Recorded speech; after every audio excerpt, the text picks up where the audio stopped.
Luke chapter 10, verse 38. This is the famous Mary and Martha story. It happened as they went that he entered a certain village, and a certain woman named Martha welcomed him into her house. And she had a sister called Mary who also sat at Jesus' feet and heard his word. But Martha was distracted with much serving. The word serving there is the Greek word for ministry. Martha was distracted by ministry. And she approached him and said, "Lord, do you not care that my sister left me to serve alone? Therefore tell her to help me." Now, before you read any further, what the story has been laid out is you have two women, one of whom is in the ministry of doing, and the other who is in the ministry of sitting at the feet of Jesus. And one is activity. Lord, get her to help me.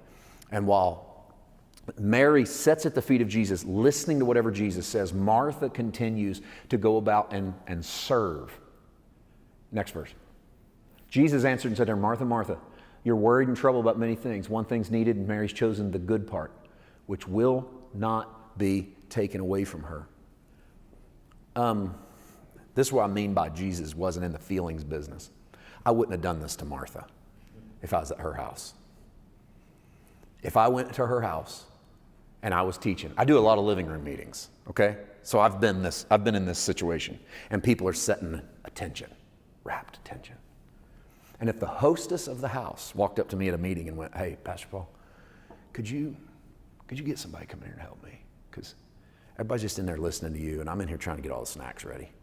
And I need some help." I promise you, I would say, "Hey, man, I'll come in there and help you right now. I'll stop teaching. I'll come in there and I'll fix some snacks with you. But we'll find somebody." And we would get some. And Jesus says to her, "No. I'm not going to pull somebody away from hearing the word so they can go in there and do ministry."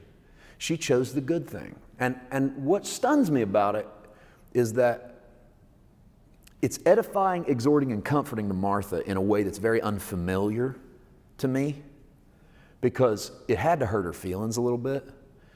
But there was something in that needed knocked down so that something beautiful could be built. Because Martha has obviously made ministry the focal point of this encounter, and the focal point of the encounter should be Jesus. And so what needs knocked down is ministry, serving, so that you can listen. And I think, not to make too big of a deal of their particular situation, but it is worth saying, sometimes ministry gets in the way of listening to Jesus.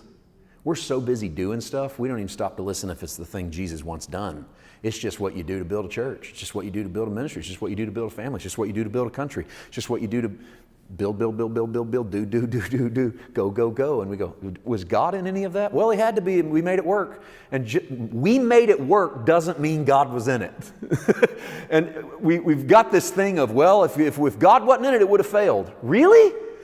If God wasn't in it, it would have failed. People in the world do stuff all the time and don't ask God's help, and they make it. That's like, I've always been amazed at people that go, "Well, if you stop paying your tithes, you'll go broke." I go tell that to the billionaire in the world who's never paid tithes a day in his life, doesn't live for the Lord. He didn't lose all of his money because he didn't give 10% of it to God. God's not on some financial rabbit hunt where he goes, "I'm going to go find whatever rich guy is not paying enough into charity, and I'm going to go knock his business down."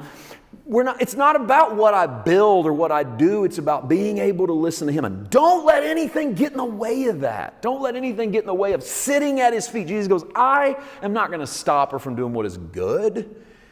What's good? I'll never take it away from her. What's good? Rest at the feet of Jesus and listen to the voice of the Lamb, because the Lamb is talking. All of us have this opportunity. We don't get to sit at the physical feet of Jesus, but we do get to sit at his feet in the Spirit whenever and however long we can manage it. But find moments to listen to him. There's no substitute. There is no substitute for time spent alone with the Lord.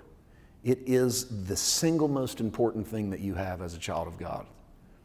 And I can't emphasize enough what it has done in my own life to put me into a place of rest and stability, and to say, "Lord, I don't know the next step. I don't know what we're supposed to do next, but I know I'm going to spend time alone with you." I am and have been so my entire life of walking with the Lord, so fascinated with the words of Jesus, so fascinated with the time spent alone with Jesus. I think it's unfortunate that I don't want to say it that way. I think Jesus is getting too hard to find in our sermons and our songs and our ministries. And this was all supposed to be about him. It wasn't supposed to be about anything but him. Let's stop being cumbered about with other things. And let's restore the beautiful fascination of listening to the Lamb. Listening to the Lamb speak. You don't have to listen for an audible voice, but listen for the sound of that edification, that exhortation, that comfort. That's the spirit of prophecy. That's the testimony of Jesus. That's the faithful witness. He isn't going to change his mind about you.